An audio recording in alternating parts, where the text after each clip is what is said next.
Hey y'all, welcome back to this week's episode of AMA Friday with Amy Miller, recruiting in yoga pants. This week we are going to dig into counter offers. Before we do that, can we just take a moment to extend our heartfelt congratulations to this guy right here for celebrating his wedding anniversary with me this week. Happy anniversary, my love. You make Amy Miller possible, so thank you for that. Congratulations on winning the marriage lottery, you lucky guy. Just kidding. I'm the one that won the marriage lottery here. Okay, enough about the dude. Let's talk about counteroffers, shall we? So this was inspired by a post I came across on LinkedIn where a recruiter was asking the question if, the situation was this recruiter had been hit with a counteroffer, right? Well, the candidate that he was working with had received a counteroffer, and it sounds like they had accepted the counteroffer. And so the recruiter was asking the hive mind known as LinkedIn if he should never work with this person again. That's a bold strategy, sir. Let's see if it pays off for him. I gotta be honest, I had a little bit of a reaction myself, and I mean, no harm intended. I don't know the guy. I'm sure he's a lovely human being, but my response was basically like, dude, if it's all about you, then yeah, don't work with the guy again. What do you want? I mean, people are going to do what's in their own best self-interest. Sorry, human nature, right? So, but it got me thinking, and you know, again, like no harm intended. People got to do what's best for them on the recruiting side, on the job seeker side, on the hiring side. Like, I ain't mad at you. I might question your judgment, but I ain't mad at you. You know, just you gotta do what works. But here's where I landed on this, and this is, you know, my belief system today. I will admit that I was once upon a time that baby recruiter who fell for the statistics and sent the same old stupid articles about how, you know, counter offers are a tool of the devil or what have you. And this is a very common kind of mindset in recruiting, particularly if you are an agency recruiter who is dependent on earning that commission. Declines, I fully get. Declines are a little less painful for me because I still get paid, right? I'm an internal recruiter. I have a salary in spite of whether or not someone accepts an offer. Obviously, if I'm not closing candidates, then I should be worried. And at some point, there will be questions and I may not have a job for long. But generally speaking, you know, I do understand. And there is a part of me that empathizes with my agency friends and especially those that are contingent. It sucks. Declines suck. And especially, I think there's an emotional distinction between losing someone to a competing offer and losing someone to a counter offer. So let's define the counter offer for those that maybe aren't clear on what this actually is. A counter offer is when you are employed and you have accepted a new offer or you're considering a new offer outside of your company and you go to resign or you indicate to your manager that I'm leaving or looking to leave, and they come back with something countering that decision. So they come back with a raise, a promotion, a bonus, a stock award, some other intangible. It could be something as like, you know, well, you can work at home now, or you can, you know, work remotely from a different location, or you can transfer to an office. Like, it's not always monetary, but the idea is that your employer is bringing something new to the table in an effort to retain you. That is a counteroffer. It is a very common, I guess, idea in the recruiting community that there are definitely some job seekers or candidates out there who are just looking for the counter. They go through the interview process and they get the new offer just for the sole purpose of going back to their employer and, you know, negotiating a better deal for themselves. I mean, again, why are you mad?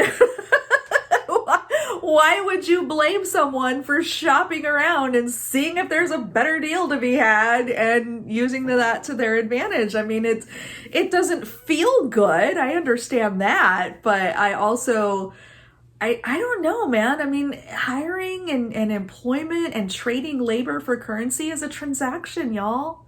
It just is. And I know that's maybe an uncomfortable truth.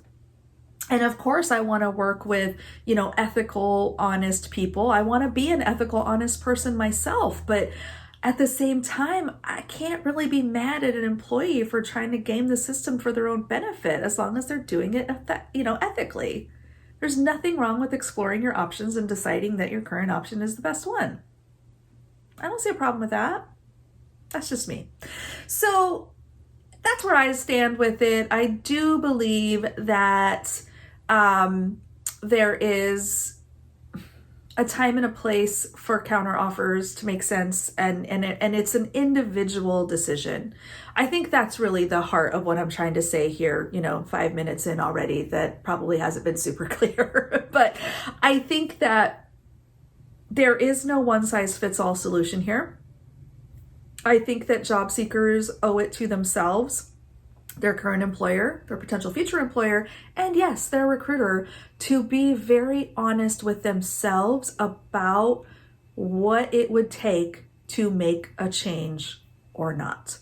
So 2 big ideas that I want job seekers to think about here. One is, if you're in this situation, you're thinking about exploring a new offer, maybe you have an offer in hand, I want you to really dig into your why. Why did I consider making a change in the first place? What was it about? Either what am I running away from, or what am I running towards? So if I am looking to leave something, a bad boss, a toxic environment, low pay, wrong location, boring work, whatever, it could be any of those things. It could be any number of other things. It could be a combination of several things, but there is a why. There is something that you want to leave. So think about that before you entertain a counteroffer. Think about, is my why being handled?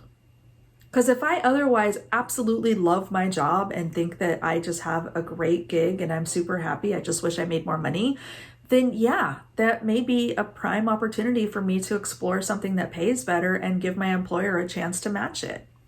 I'll talk more about that in just a moment. So hang on, those that are like, well, if your employer really valued you, you wouldn't have to threaten to quit to get a raise.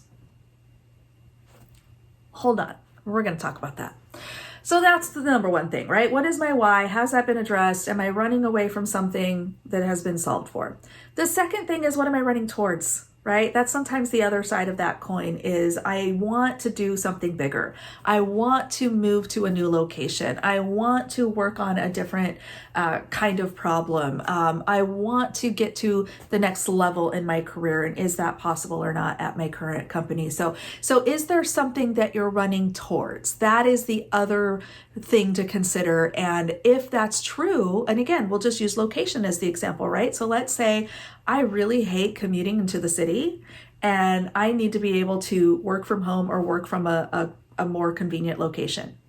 Okay. And if your company is able to solve for that and is able to say, okay, yeah, we can make that happen for you, then your problem is solved. And so again, if there's not a bigger why or a bigger running away from something, it may make sense to stay put. Again, personal choice, y'all. I can't tell you what to do. I can't tell you, your own pro-con list. You got to make that, not me. So think about those 2 things, okay? What am I running away from? What am I running towards? And is this counter offer solving for those things? All right. So now that we've talked about that, let's take our last couple of minutes together to dig into this fallacy around, well, if your employer valued you, they would do X. This is true in many circumstances. I will give you that. I will say that, yes, this absolutely can be accurate. But I'm going to push you, job seekers, and I want you to be honest with yourself about how much you have vocalized this to your current employer. And I say this because this is the trap that I have constantly found myself in. And frankly, I can think of at least one situation where I should have taken the counteroffer. I did not. It was a mistake. But I digress. But I know for me, I have not always been great, and this is something I'm working on. I have not been great at signaling to my leadership, my bosses, people who can make a change in my career, what makes me a flight risk. I have always historically left jobs for better opportunities in my mind. I thought they were better. I thought I was going to make more money, work on cooler projects, move to a place I wanted to live, whatever, right? So I've always had a good running towards something. I rarely do the running away. I'm usually finding something I want and I go for it. However, there have definitely been instances where if I had been more transparent and more willing to be honest with my leadership about the things I felt was lacking, I probably could have solved some of those problems internally. I probably wouldn't have needed to consider a change. I probably wouldn't have needed to jump to the next company. I don't necessarily regret any of my career moves. I mean, they've all brought me to this place where I get to talk to you every week. But there are definitely times I look back on my career and think, man, if I had just had a more honest conversation, if I had just stood up for myself in that performance review, if I had just laid out my expectations, if I just raised my hand for a different opportunity, and so that's what I want you to think about, even long before you ever get that call from a recruiter, long before you start interviewing at a new company, and long before you get the offer in your hand. Think about the triggers, the expectations, the wants and needs for you to have a fulfilling career that are not being met, and start having those conversations with your leadership. That's what I wish I had done, and that's what I promise to do better in the future. So y'all know I currently love my job.